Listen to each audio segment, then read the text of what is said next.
Magandang araw sa inyong lahat. Mapiyang nga agaw tani kamo ngaming. Naimbag nga aldaw yu amin. Good day everyone. Muli ako si Teacher Feli, ang inyong guro sa komunikasyon at pananaliksik sa wika at kulturang Pilipino. Kung mapapansin ninyo, gumamit ako ng magkakaibang wika sa aking pagbati. Sapagkat, iyan ay may kaugnayan sa ating paksang tatalakayin. Ready na ba kayo? Mabuti naman kung ganon. Simulan na natin.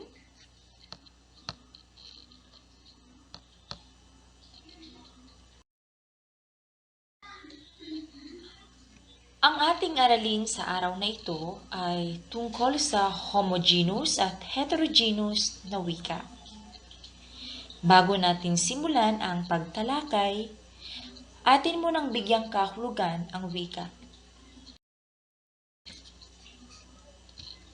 Ano nga ba ang wika? Anong pumapasok sa inyong isipan sa tuwing naririnig nyo ang salitang wika? Ang wika ay medium ng pakikipagtalastasan. Ginagamit ito upang epektibong makapagpahayag ng damdamin at kaisipan ang isang tao. Ito rin ay kakambal ng kulturang pinagmulan, kung kaya'y mahalaga rin ang papel na ginagampanan ng wika sa pagpapalaganap at pagpapayabong ng kulturang pinanggalingan nito. Ang wika ay nahahati sa dalawa, ang homogeneous na kalikasan nito at ang heterogeneous na kalikasan nito.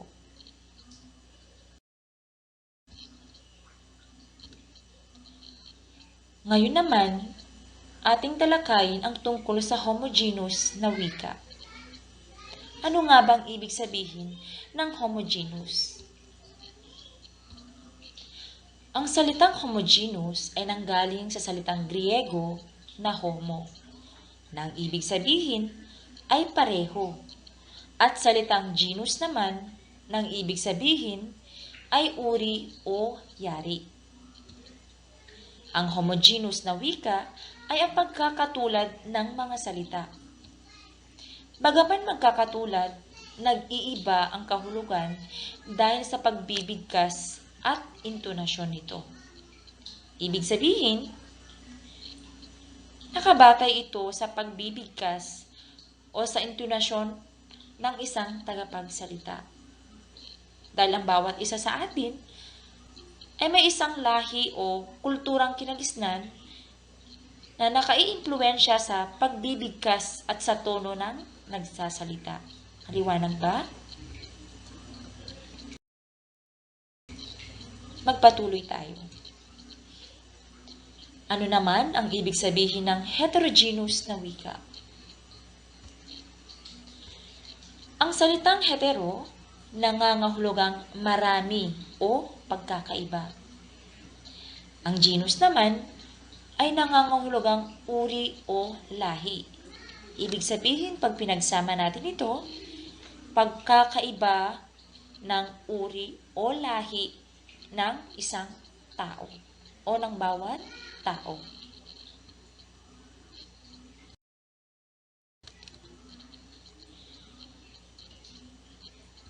Heterogeneous na wika. Ang heterogeneous na kalikasan ng wika ay tumutukoy sa pagkakaiba-iba ng wikang ginagamit ng mga pangkat ng tao dahil sa pagkakaiba nila ng edad, kasarian, tirahan, gawain, at iba pang mga salik. Ito ay ang kalikasan ng wika na ang pagkakaiba-iba ng wikang ginagamit ng iba't ibang indibidwal at pangkat na may magkakaibang uring pinagmulan, gawain, tirahan, interes, edukasyon, at iba pang mga salik. Ibig sabihin nun, ang bawat isa ay may kanya-kanyang pinagmulan, may kanya-kanyang interes, iba-ibang antas ng edukasyon ang natapos, iba't ibang mga gawain ang mga nagiging dahilan kung bakit mayroong heterogeneous na wika. Ibig sabihin, ang Pilipino ay mayroong magkakaibang lahi. Ibig sabihin, mayroon tayong iba-ibang wika. Dahil ang Pilipinas ay kilala sa pinakamaraming wikang ginagamit. Dahil sa iba't ibang lahi mayroon ang Pilipino. Maliwanag ba? Magpatuloy tayo.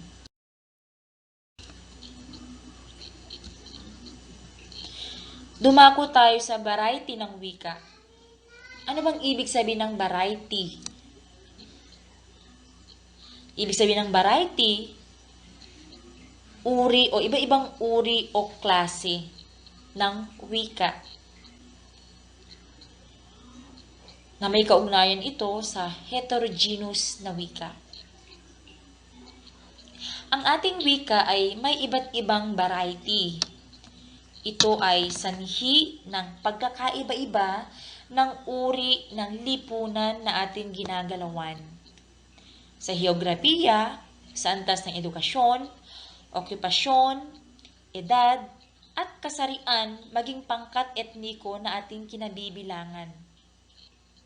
Dahil sa pagkakaroon ng heterogeneous na wika, tayo ay nagkaroon ng iba't ibang varyasyon nito. At dito nag-ugat ang mga variety ng wika ayon sa pagkakaiba-iba ng bawat individual. Tara, talakayin na natin ang iba't ibang uri ng variety ng wika, magiging halimbawa nito. Unang variety ay tinatawag na dialect. Ang dialect ay variety ng wikang ginagamit ng partikular na lugar na pangkat ng mga tao mula sa isang partikular na lugar tulad ng lalawigan, rehiyon, o bayan. Ibig sabihin, ito ang salitang gamit ng mga tao ayon sa partikular na rehiyon o isang partikular na lugar na o kinabibilangan ng isang tao. Tayo ay may iba't ibang uri ng wikang panrehiyon na kung tawagin ay wikain. Halimbawa na lamang, sa lugar ng Ilagan. Ano ang dialektong ginagamit ng mga taong nakatira sa lugar ng Ilagan? Ang pinakadominanteng wika na ginagamit dito sa lugar na ito ay wikang Ibanag. Yan po ang tinatawag na dialect na ginagamit ng tao sa isang partikular na lugar. Naintindihan? Patuloy tayo sa ikalawang variety ng wika, ang idiolect. Ang idiolect ay isang pansariling paraan ng pagsasalita ng bawat individual. Sabi nga nila, walang dalawang tao ang nakapagsasalita ng iisang wika na may parehong pamamaraan o estilo sa pagsasalita. Dahil bawat individual ay may sariling estilo ng pamamahayag at pananalita na naiiba sa bawat isa. Gaya ng pagkakaroon ng personal na paggamit ng wika na nagsisimbolong simbolismo o tatak ng kanilang pagkatao. Ito ay mga salitang namumukod, tangi at unique na sinasabi sa isang tao. Halimbawa na lang, yung magandang gabi bayan ni Noli de Castro. Sa tuwing naririnig natin ang pahayag na yan, naaalala natin kaagad kung kaninong linya ang pahayag na yan, si Noli de Castro. At kung ginaya mo man yan, hindi mo rin masasabi na linya mo yan. Linya yan ni Noli de Castro. At yung hindi ka namin tatantanan ni Mike Enriquez. Alam natin kaagad na si Mike Enriquez ang nagsalita or ang may-ari niyan sapagkat yan ay isa sa mga pamamaraan niya o estilo niya sa pagsasalita, lalo na yung kanyang tono, yung timbre ng kanyang boses. Malalaman din natin na si Fernando Po Jr. ang nagsasalita sa kanyang tono, sa timbre, sa garalgal ng kanyang boses kahit hindi natin siya nakikita sa telebisyon. Sapagkat yun ang tinatawag na unique style sa pagsasalita. Hindi lamang yon. Minsan, ang inyong mga guro ay ginagaya nyo na rin sa kanilang pagsasalita, sa kanilang mga estilo. Tama ba ako? Magpatuloy tayo sa ikatlong variety ng wika. Ang ikatlong variety ng wika ay sociolect. Ano bang pumapasok sa isipan nyo sa tuwing naririnig nyo ang salitang sociolect? Ito ay hango sa salitang socialect. Ibig sabihin, ito ang variety ng wikang nakabatay sa katayuan o antas panlipunan at dimensyong sosyal na mga gumagamit ng wika. Tandaan, katayuan o antas. Ibig sabihin, ang wikang ginagamit ng tao ay depende sa grupong nagsama-sama. Kung makikita natin, kapag nagsama-sama ang grupo ng mga kalalakihan, ay may kanya-kanya silang wikang ginagamit. O di naman kaya ay pagsama-sama ng isang grupo, gaya na lamang ng mga bakla, gumagamit sila ng sarili nilang wika. Ang tawag dun, sociolect. Depende o nakabatay ito sa katayuan, sa antas o sa grupo ng mga taong nag-uusap. Hindi lamang yon. Kung ang grupo ng mayayaman, ibang wika rin o level ng antas ang kanilang ginagamit. Dahil yun ay nakadepende sa kanilang grupo. Tinatawag nilang social or socialect. Naintindihan? Ang variety ng wikang ethnolect naman ay tumutukoy sa ethnolinguistikang grupo. Ang ethnolect ay nagmula sa pinagsamang etniko at dialect. Ang variety wikang ito ay taglay ang mga wikang naging bahagi ng pagkakakilanlan ng bawat pangkat etniko. Gaya na lamang ng mga salitang vakul, bulanim, palangga, laylay deksika, kalipay. Yan ay mga halimbawa ng ethnolect na wika na kung saan ang vakul ay isang uri o tumutukoy sa mga gamit na mga ivatan na pantakip sa kanilang ulo tuwing panahon ng tag-init at tag-ulan. Ang bulanim naman ay nangangahulugang salitang naglalarawan sa pagkahugis buo ng isang buwan. Ang palangga, alam kong hindi na ito bago sa inyong pandinig sapagkat ginagamit din ito ng mga taong nagmamahal, sapagkat ang palanggang ibig sabihin ay iniirog, sinisinta o minamahal. Marami pang iba. Marami pang ibang mga salitang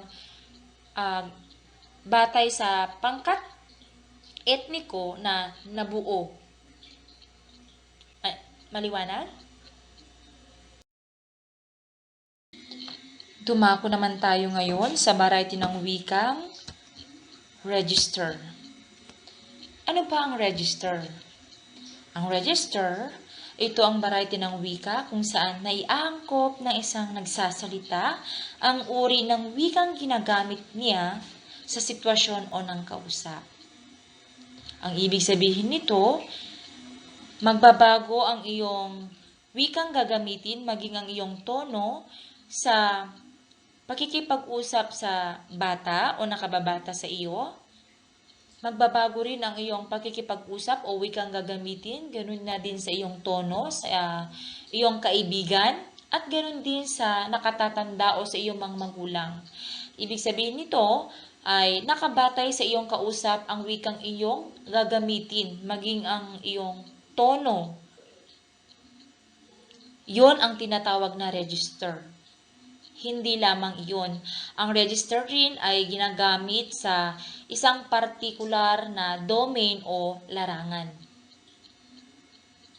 Sinasabi na ibang register na wika ang ginagamit sa larangan ng pampalakasan o sports, iba ring wikang ginagamit sa larangan ng pangkalusugan, ganon din sa iba pang mga larangan.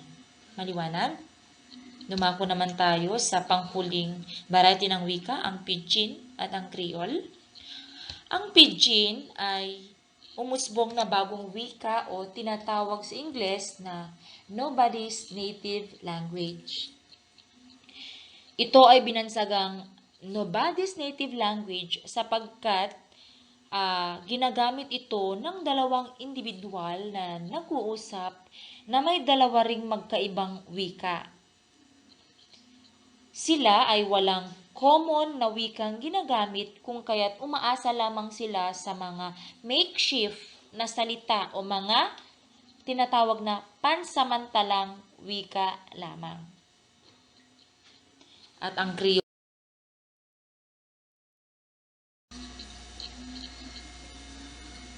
Dumako naman tayo sa panghuling variety ng wika, ang Creole.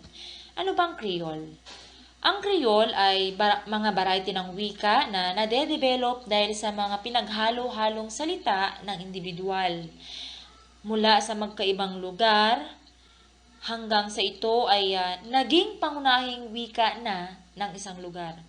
Ito rin ay itinuturing na impluwensyang dala ng mga dayuhan sa isang lugar.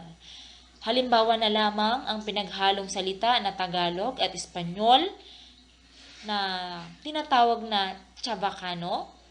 Ganoon din sa pinaghalong Arican at Espanyol ng tawag ay Palingkero.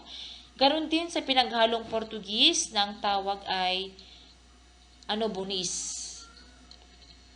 Yung madalas na naririnig sa bibig ng mga matatanda na Buenos Dias, yan po ay isa sa mga impluensya ng mga Kastila na ngayon ay naging bahagi na rin ng ating wika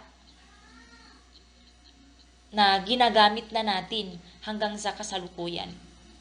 Maliwanag ba? At dyan nagtatapos ang ating talakayan. Naway mayroon kayong natutunan sa ating aralin. Maraming salamat sa inyong pagkikinig.